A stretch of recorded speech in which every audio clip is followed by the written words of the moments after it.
Okay, well, thank you very much, mga kababayan. Go na tayo sa programa natin, Nick Talk, The Real Talk with Nico. And today, it's June 23rd po, Monday na Monday. And I hope, once again, everything is running smoothly sa mga buhay ninyo po. And of course, as I always say, huwag natin kalimutan ang mga kababayan natin, ang mga fellow human beings natin po, especially those who are facing difficulties, no? Particularly yon mga tao po, innocent civilians na now nasa gitna sila ng conflict, ng mga gera po dito sa mundo, especially dyan po ang mga innocent civilians or mga civilians po, mga citizens dyan po sa Israel as well as dyan po sa Middle East, particularly dyan sa Iran. Tuloy-tuloy pa rin ang gera or ang war between Israel, Iran, and of course ngayon na included na po, pumasok na po ang United States of America dahil the other day or yesterday, ang America under the leadership of President Donald Trump na nag-attack na sila po sa mga nuclear plants dyan po sa Tehran, no?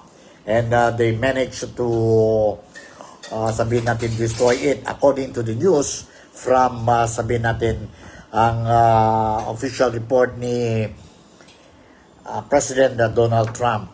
Ingat lang tayo po dahil marami talaga yun po mga domino effect dahil sa gera between Israel, America, and sabihin natin ang Iran. So today I will be touching more on mga negative effects ng gera, ng conflict, war between these countries, and ano-ano talaga po ang mga biktima talaga dito po, hindi lang ang mga citizens ng countries concerned, but for me, lahat tayo po dito sa mundo, especially mga third world countries kagaya ng Pilipinas po, ang negative effect sa economy, no? Sa economy, so apektado talaga ang mga industrialized country or third world country, no? So I will be touching on this thing, and medyo malungkot tayo po dahil what is happening. Sana lang po, I hope that this problem will be resolved as soon as possible, and let's give peace a chance dito sa mundo natin. But before going any further, once again, I would like to share with you itong announcement ni Donald Trump, President of United States si Donald Trump, the other day when he mentioned about ang sabihin natin itong ano ba yon? Yon atake, no? Dyan po sa Tehran ang facilities, nuclear facilities, factories po ng nuclear sabihin natin things that they are doing dyan sa Tehran. Although suspicion pa lang ito po, but according to Israel and America, hindi lang ito suspicious, they totally agree na they are developing, itong Iran is developing a nuclear weapon, which is nahirap lang po. They do not agree, any country in this world, to have this nuclear weapon po. So nandito po, let's listen first si President Donald Trump. Thank you very much. A short time ago, the U.S. military carried out massive precision strikes on the three key nuclear facilities in the Iranian regime: Fordo, Natanz, and Esfahan. Everybody heard those names for years as they built this horribly destructive enterprise. Our objective was the destruction of Iran's nuclear enrichment capacity and a stop to the nuclear threat posed by the world's #1 state sponsor of terror. Tonight I can report to the world that the strikes were a spectacular military success. Iran's key nuclear enrichment facilities have been completely and totally obliterated. Alright, yun po si President Donald Trump. And today, dyan po sa Amerika, now they have this press conference ang Pentagon. And let's listen to this footage that I managed to prepare para sa inyong lahat po. So at least we will know anong nangyari sa press conference dyan po sa Pentagon, sa Amerika po. Let's listen to this, ang press conference ng Pentagon. You hold on. Nandito. Let's listen to this. Well, thank you for joining us this morning. Last night on President Trump's orders, U.S. Central Command conducted a precision strike in the middle of the night against 3 nuclear facilities in Iran, Fordo, Natanz, and Esfahan, in order to destroy or severely degrade Iran's nuclear program. And as the chairman of the Joint Chiefs will demonstrate, it was an incredible and overwhelming success. The order we received from our commander-in-chief was focused, it was powerful, and it was clear. We devastated the Iranian nuclear program. But it's worth noting the operation did not target Iranian troops or the Iranian people. For the entirety of his time in office, President Trump has consistently stated for over 10 years that Iran must not get a nuclear weapon. Full stop. Thanks to President Trump's bold and visionary leadership and his commitment to peace through strength, Iran's nuclear ambitions have been obliterated. Many presidents have dreamed of delivering the final blow to Iran's nuclear program, and none could until President Trump. Alright, yun po, a portion of the press conference dyan po sa Pentagon. And this time around, I'm going to share with you another footage po. Also part of the press conference dyan po sa Pentagon. And they are now explaining kung paano nangyari po ang plano itong atake or attack sa tatlong facilities, nuclear plant facilities dyan po sa Tehran. How they plan it and they explain kung paano po at saka ano talaga ang mission nila. And it was officially informed during the press conference during the Pentagon press briefing today or yesterday yun po dyan sa Amerika. Today sa Amerika ngayon, but sa atin is what? One day tayong ahead, no? Ahead, one day ahead tayo. So let's listen to this statement made by Pentagon during the press conference. You hold on. Nandito po. Let's listen to this carefully. Was designed to severely degrade Iran's nuclear weapons infrastructure. It was planned and executed across multiple domains and theaters with coordination that reflects our ability to project power globally with speed and precision at the time and place of our nation's choosing. This was a highly classified mission with very few people in Washington knowing the timing or nature of this plan. I'll refer you to the graphic on the side as I walk you through some of the operational details. At midnight Friday into Saturday morning, a large B-2 strike package comprised of bombers launched from the continental United States. As part of a plan to maintain tactical surprise, part of the package proceeded to the west and into the Pacific as a decoy, a deception effort known only to an extremely small number of planners and key leaders here in Washington and in Tampa. The main strike package comprised of 7 B-2 Spirit bombers, each with 2 crew members, proceeded quietly to the east with minimal communications. Throughout the 18-hour flight into the target area, the aircraft completed multiple in-flight refuelings. Once over land, the B-2s linked up with escort and support aircraft in a complex, tightly timed maneuver requiring exact synchronization across multiple platforms in a narrow piece of airspace, all done with minimal communications. This type of integration is exactly what our joint force does better than anyone else in the world. At approximately 5 p.m. Eastern Standard Time last night, and just prior to the strike package entering Iran, a U.S. submarine in the Central Command Area of Responsibility launched more than 24 Tomahawk land attack cruise missiles against key surface infrastructure targets at Esfahan. As the Operation Midnight Hammer strike package entered Iranian airspace, the U.S. employed several deception tactics, including decoys, as the fourth and fifth generation aircraft pushed out in front of the strike package at high altitude and high speed, sweeping in front of the package for enemy fighters and surface-to-air missile threats.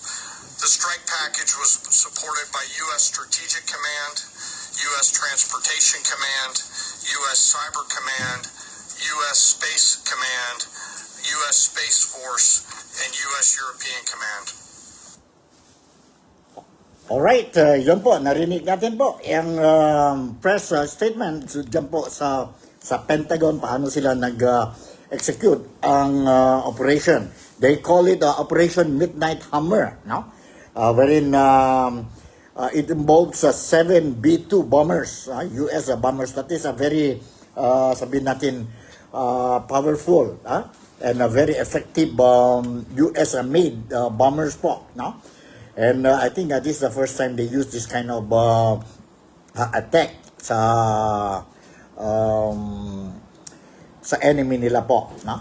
But US was not saying that they want to change the regime or the government of Tehran. It was only meant to destroy the nuclear facilities, to destroy the nuclear facilities dyan po sa Tehran or dyan po sa Iran, because they don't want the idea that Tehran will continue their nuclear program po, because it will be very harmful to the world or to humanity.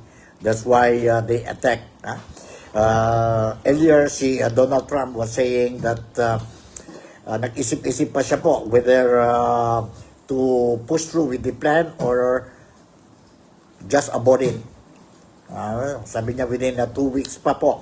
But surprisingly, yung po, bluff lang pala. And immediately, they already executed itong Operation Midnight Hammer. Now, walang fatalities in terms of human casualties, no?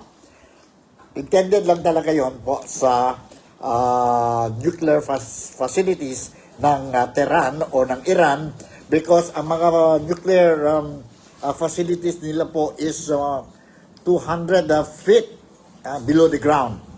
So, maskin itong mga missiles or rockets mayroon ng ang Israel, they cannot destroy it unless you use itong B-2 bomber, no? B-2 bomber that can penetrate talaga po 300 feet, no?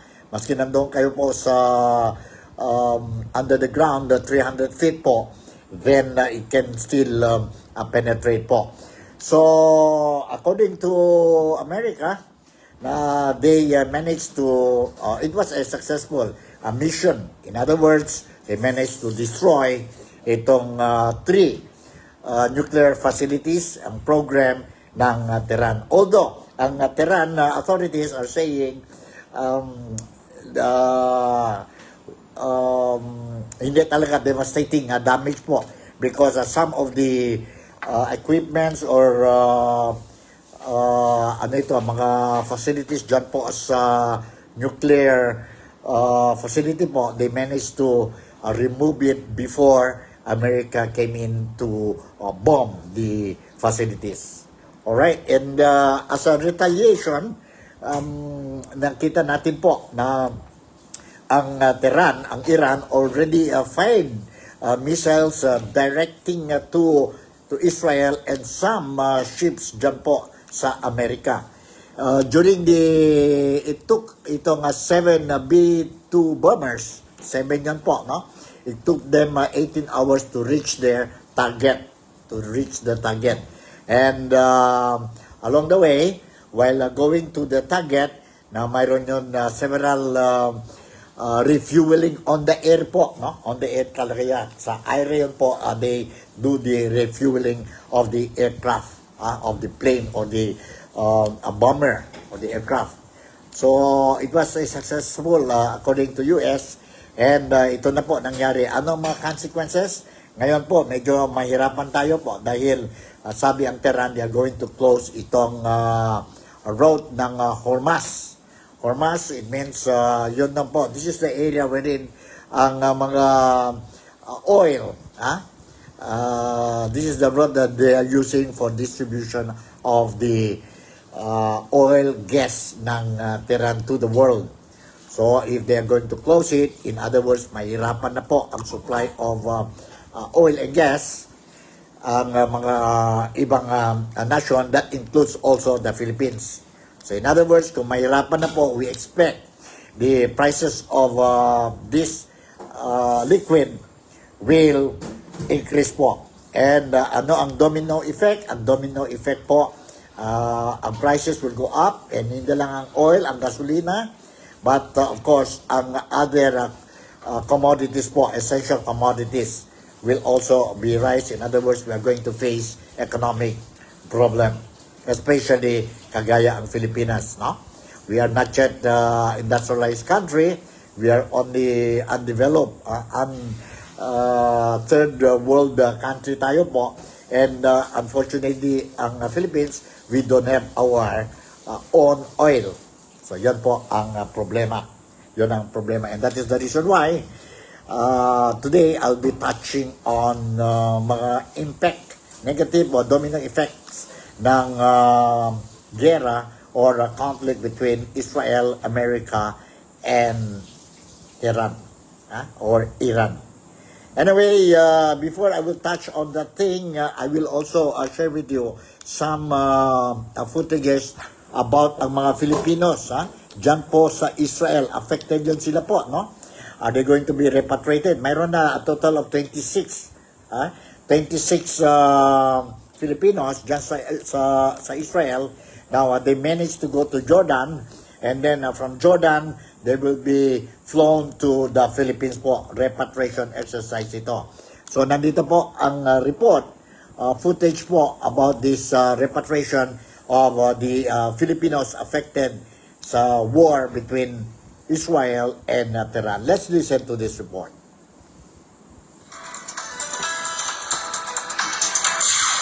Ligtas na nakalabas ng Israel ang 26 ng mga overseas Filipino worker kahapon, June 22. Ayon sa Department of Migrant Workers, sila ang unang batch ng mga OFW na nakatawid sa border ng Jordan simula nang tumindi ang hidwaan sa pagitan ng Israel at Iran noong June 13. We were so thankful that they were all in good spirits. We had a chance to know a little bit more about their own stories. Many of them were agency hired prior to the time that we had the government arrangement as caregivers or hotel workers for Israel. Dagdag pa ng Migrant Workers Chief, ilan sa mga OFW na ito ay higit isang dekada nang nagtatrabaho sa Israel, ngunit napagdesisyon ng umuwi ng Pilipinas dahil sa lumalalang sitwasyon. Mula Israel, dumaan ang grupo sa King Hussein Bridge papunta sa Amman, Jordan, kung saan naghihintay ang mga opisyal mula sa Embahada ng Pilipinas at Migrant Workers Office ng naturang bansa. Yan ang mga basic necessities upon their arrival, and of course we gave them the corresponding assistance, no, the joint Philippine Embassy and Migrant Workers Office teams here in Jordan to process their documentation out of the King Hussein facility after they were assisted in the processing on the Israeli side. Bukod sa 26, kasama ring uuwi ng Pilipinas ang isang Filipino tourist na naabutan ng giyera sa Israel, 3 OFW mula Jordan at isang Pilipinong mula sa West Bank. Inaasahang babiyahe sa isang commercial flight ang unang batch na ito at makakalapag ng bansa bukas ng umaga, June 24. Pinoproseso na rin ang mga dokumento ng second batch ng mga nag-request ng repatriation assistance na binubuo naman ng 33 OFW. Kaugnay nito, tiniyak ng pamahalaan na mayroong post-arrival assistance na matatanggap ang repatriated OFWs mula sa iba't ibang ahensya ng gobyerno. Inaasahan naman na madaragdagan pa ang mga bilang na ito dahil sa tumitinding sitwasyon sa Middle East. Ivan Alvarez, UNTV. Alright, ayun po. That's good news, no? At least, mayroon na 26 who managed to escape from that area, conflict area. They managed to go to Jordan, and from Jordan, they will be repatriated to the Philippines. And expected din ang gobyerno natin po they're expecting the number of those who are going for repatriation po will further increase as the days goes by. Dahil po, medyo delikado na talaga ngayon ang sitwasyon dyan po sa Israel. And that thing also, mga Filipinos dyan po sa Tehran or sa Iran, they are trying to escape from the war zone and applying for repatriation. And ready na po ang gobyerno natin to assist them. Thank you very much for the Philippine government for doing the level best to protect the safety of these overseas Filipino workers, which we call our modern heroes dito po sa present situation natin sa Pilipinas po. No? According to former President Rodrigo Roa Duterte, once you hear the word OFW or overseas Filipino workers, it is music to his ears. Dahil po, he described the OFWs as the modern heroes ng Pilipinas. And may problema pa rin tayo po. The other day, I was mentioning sa vlogging ko po na mayroon tayong mga Filipinos dyan sa Israel. They are really already connected with their employers, especially itong mga caregivers natin po, no? Now they don't want to leave the country because they fell in love already as a professional caregivers. Now they don't want to leave ang mga pasyente nila. But let's always think of ourselves po and also ang mga loved ones that we left behind sa Pilipinas po. So yun. Nandyan ang gobyerno, ang mga embahada natin po. And kung may mga relatives tayo dyan sa Israel, sa Tehran, if we can contact them, then encourage them to go for take advantage of the repatriation program being extended to them by the Philippine government. Anyway, mayroon pa tayo isang footage dito regarding itong repatriation exercise dyan po sa conflict area. And this time around, let's listen to itong footage po. Ang footage is 2:19, ang cue natin is 2:19, and nandito po, let's listen to this. Evan, ano na yung update sa kalagayan ng mga kababayan natin na apektado nitong gera sa pagitan ng Israel at Iran? Yes, Ada, ayon sa pinakahuling ulat ng Embahada ng Pilipinas sa Israel, 10 araw simula nang ideklara ang Operation Rising Lion, umabot na sa 127 na mga Pilipino ang kumpirmadong napinsala ang kanilang tahanan. Sa inilabas na talaga ng Embahada, 118 sa mga ito ang kasalukuyang nasa temporary housing accommodations, habang 9 naman ang pinoproseso pa ang kanilang resettlement. Ayon sa Department of Migrant Workers, maaaring pansamantalang tumuloy sa hostel at shelter ng Migrant Workers Office o MWO sa Israel. Right now operating 4 shelters, 2 of them in current operation. So that's where the 53 are. And 2 are on reserve. We booked the hostels and they're on reserve in case they will be so needed. Samantala, umabot na sa 253 OFWs ang nagre-request ng repatriation assistance mula sa pamahalaan, kung saan 26 sa mga ito ang unang batch na nakatawid papuntang Jordan, habang umabot na sa 50 ang kumpirmado na ring uuwi ng Pilipinas. Bukod rito, tuloy-tuloy ang iba't ibang tulong na pinaaabot sa mga Pilipino na nasa Israel, kabilang ang emergency financial assistance, relief packages na may pagkain, damit at hygiene products. Nananatili namang 8 ang naitalang injured kung saan 7 ang discharge na sa ospital, habang isa ang critical at patuloy na minomonitor ang kalagayan sa loob ng intensive care unit o ICU.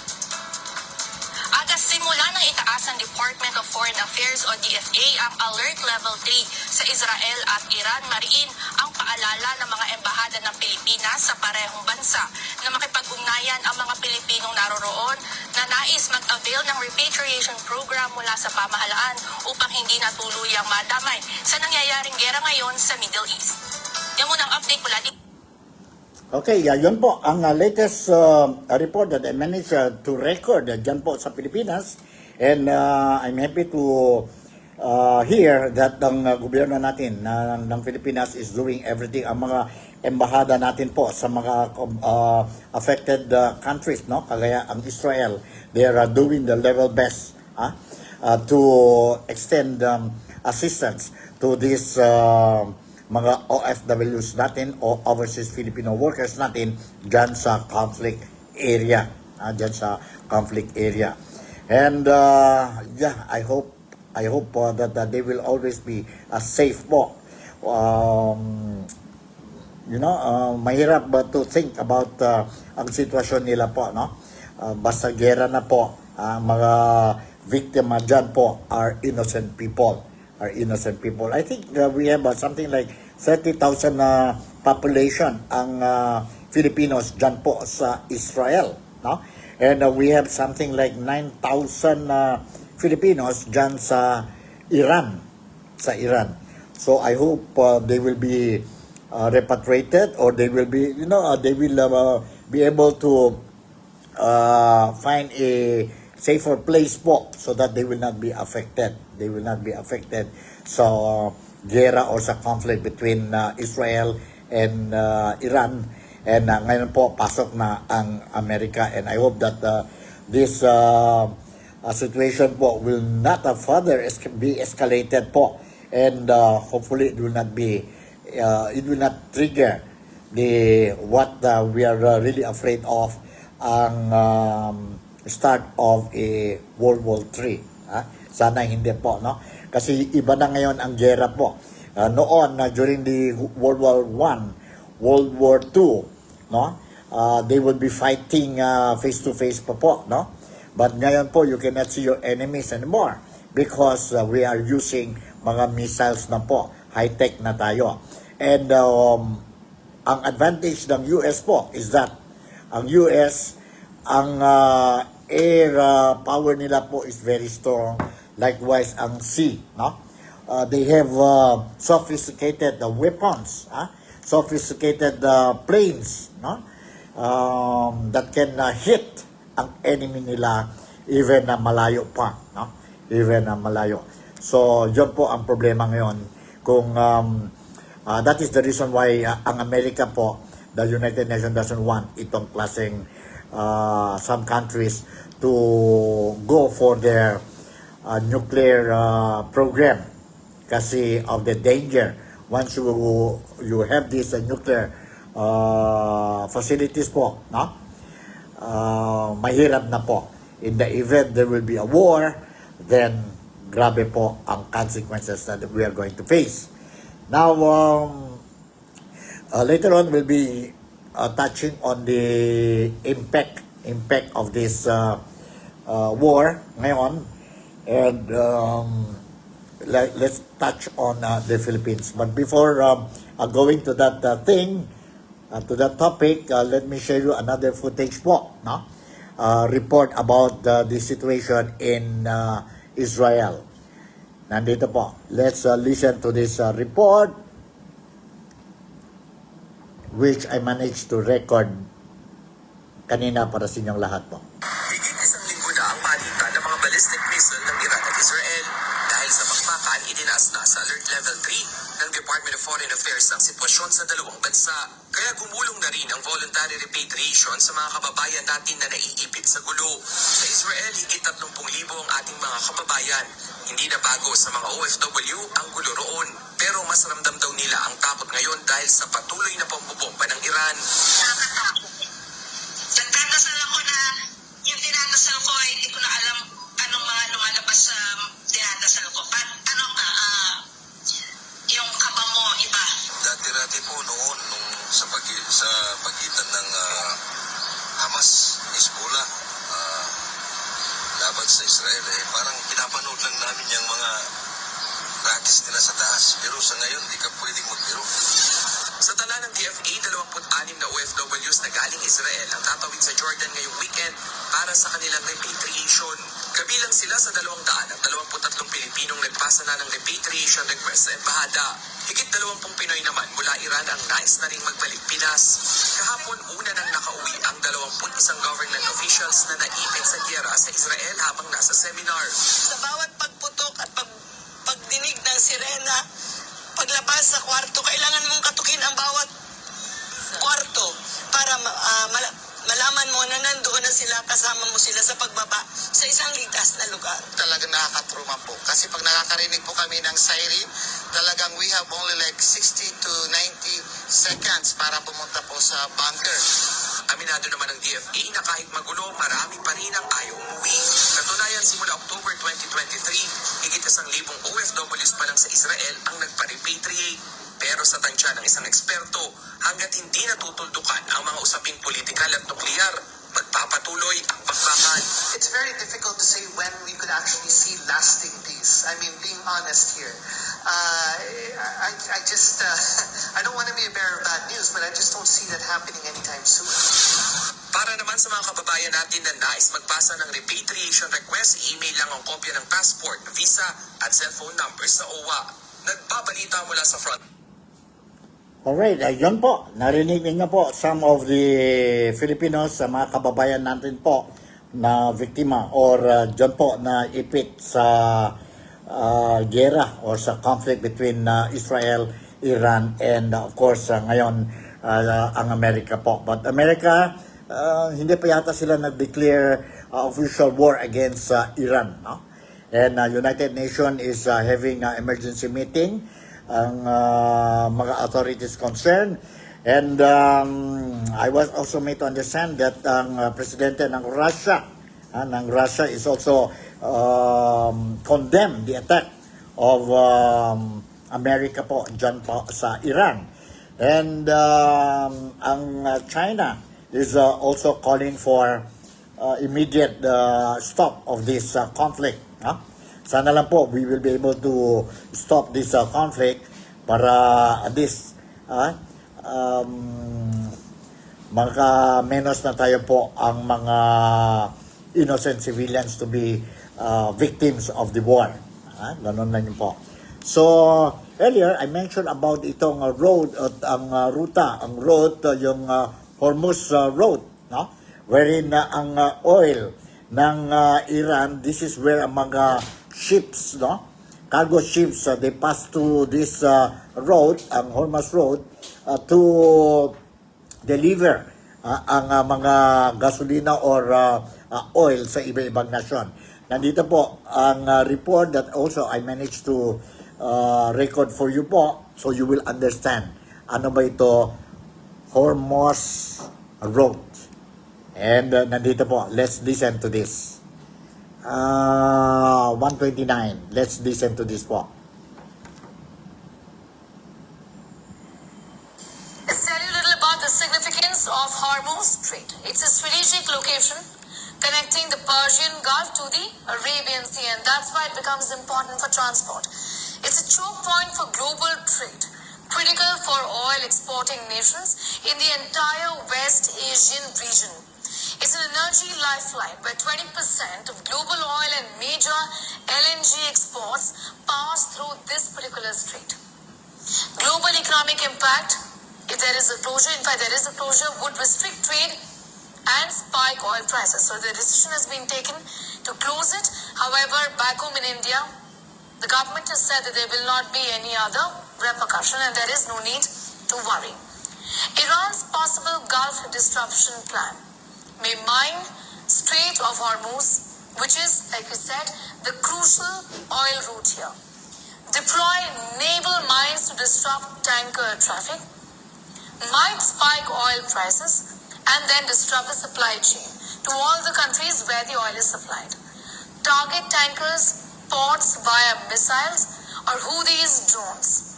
Attack pipelines, storage areas, undersea cables in the Gulf states. This is something that Iran could be expected to do as part of its destructive plan, its disruption strategy. Alright, narinig niyo po itong Hormuz Strait, no? Ang ruta, Hormuz Route, no? This is where ang mga vessels will be using po to yung mga export-import nila po ng oil.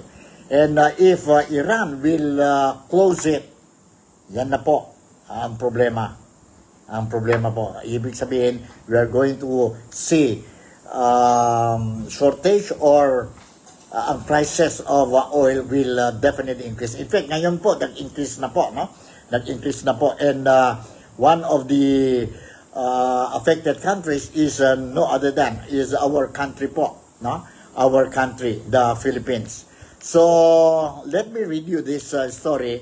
Ang mga measures taken by the Philippine government under the leadership of President Ferdinand Marcos when it comes to the issue of the abrupt hike of oil in the Philippines.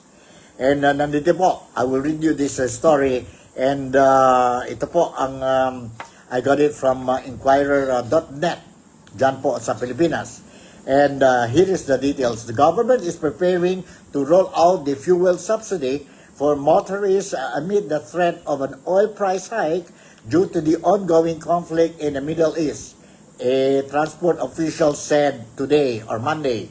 Transportation Assistant Secretary and spokesperson Mon Ilagan in a public briefing said they are expecting the finalization of the fuel subsidy guidelines to ensure the aid can be properly distributed when needed. He added that 2.5 billion fuel subsidy program had already received certification from the Department of Energy. The DOTR, Department of Transportation, the LTFRB, Land Transportation Franchising and Regulatory Board, and the other government agencies are already on standby as directed by President Bongbong Marcos Jr. And we guarantee that all the guidelines are currently being finalized. Ilagan, speaking to Filipinos, said at the Bagong Pilipinas Ngayon briefing. Public utility vehicles, drivers, and their operators who qualify for the subsidy will be included in a list to be forwarded to regional directors for verification and certification. Secretary Vince Dizon already gave instruction to the LTFRB last week that there should be no fare increase for now so that our commuters won't be affected. As we are prioritizing the release of the fuel subsidy, that is the request and directive of our Secretary regarding this matter, said Ilagan. Meanwhile, in a separate briefing on the same day, Palace Press Officer Claire Castro warned that the ongoing unrest in Iran and Israel could trigger other crises beyond a surge of oil prices. This will have a domino effect because even if our drivers receive fuel subsidies for the benefit of commuters, it's inevitable that the impact will also be felt in logistics and trading. In other words po, ang essential goods natin po, ang mga prices will also increase. So, that is what we are praying for, that we can avoid this and find a proper solution so that our fellow Filipinos will not have to bear too much hardship due to the ongoing tension between Israel and Iran. Yon po ang epekto ng conflict po. So, sana lang po, let's be prudent ngayon po, no? Ngayon na may sitwasyon tayo po. Let's be prudent in spending. Let's be prudent in spending. Avoid unnecessary trips po dahil mahal ang sabihin natin ang gasolina, ang oil natin po. Wala tayong oil sa Philippines. So tighten up our belts, so that we will not really feel. Although mayroon tayo subsidies coming from the government, and I hope these other government officials will not take advantage of the subsidies that the government is providing to the drivers po dyan sa Pilipinas. Baka mayroon na naman tayong mga corruption dyan po, taking advantage. Wag na po sana kasi mahirap na ang buhay dyan sa Pilipinas. No? Dyan sa Pilipinas. So, even dito sa Malaysia, sa Sabah po, ang mga NGOs, non-governmental organizations dito po, they are already sending a message to the businessmen, traders, entrepreneurs, to expect the effect of a domino effect of this conflict or tension between Israel and Iran. In other words, magtipid na tayo po, no? Magtipid na tayo, and let's hope that the problem, the conflict will be addressed soon, if not too soon po, para we will not suffer longer when it comes to economic crisis po, economic difficulties. Not only the Philippines, but also Asian countries will be affected, no? And of course, European countries and other countries in the world will also be affected. Yon po ang what we are trying to avoid po, no? In the meantime, sige lang, let's pray. Don't forget to pray para tapos na itong problema. And tighten up ang belts natin ngayon. So, okay, the other thing that I'm going to touch tungkol sa Nick Talk, the Real Talk with Nico today is ito po. Itong, I think this will be my last issue that I'm going to touch.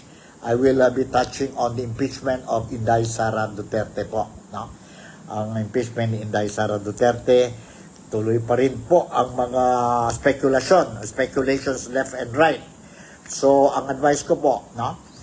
Let's not really pay attention itong mga speculation, especially itong mga fake news po, no? Para hindi tayo magulo po. Marami ng problema tayo sa Pilipinas.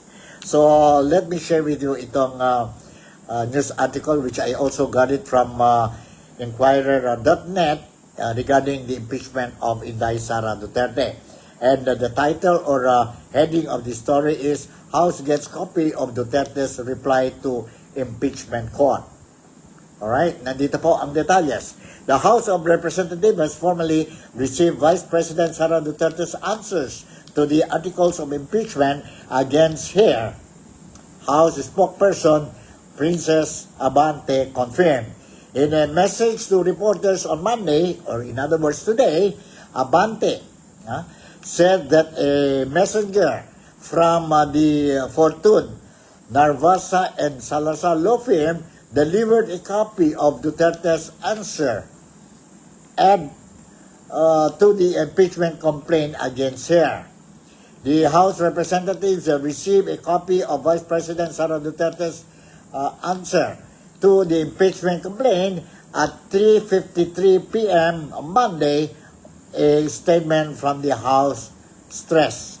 In Duterte's response, she maintained that the impeachment complaint should be declared void from the beginning because it supposedly violated the limitation set under the 1987 Constitution that only one impeachment proceedings may be initiated against same official.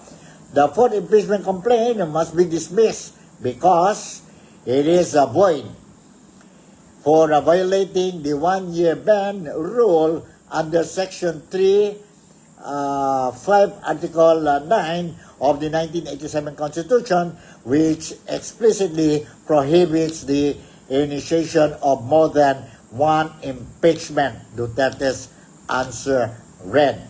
So, yun po. No? Yun po ang latest updates regarding ang impeachment ni Inday Sara Duterte, impeachment file ni Inday Sara Duterte. No? And let's continue to monitor ang sabihin natin mga updates regarding this issue, and I'll make sure that once I will have any breaking news about this issue and also about itong conflict between Israel and Iran, now I'll make sure that I'm going to share with you immediately.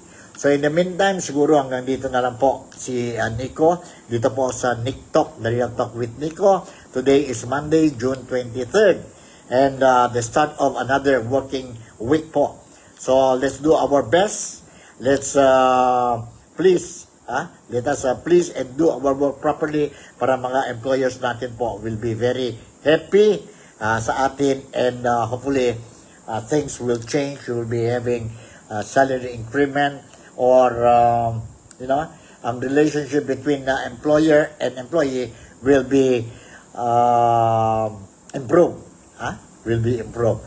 So you'll be happy of working nandito po sa Malaysia. This goes especially sa mga Filipinos who are legally working and residing dito po sa Malaysia, particularly dito po sa Sabah, and very specific dito po sa Kota Kinabalu City where I am now. So with this, I would like to say thank you very much for making me a part of your day today. Don't forget to include in our prayers ang stop of the conflict between Israel and Iran.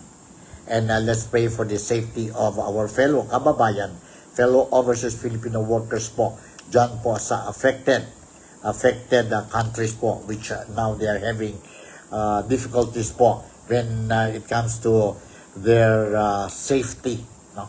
When it comes to safety, kasi may gera po, no? There is an ongoing war there. So again, Malaysia, Sabah, the Philippines, God bless us all, and I'll see you in my next episode. Bye.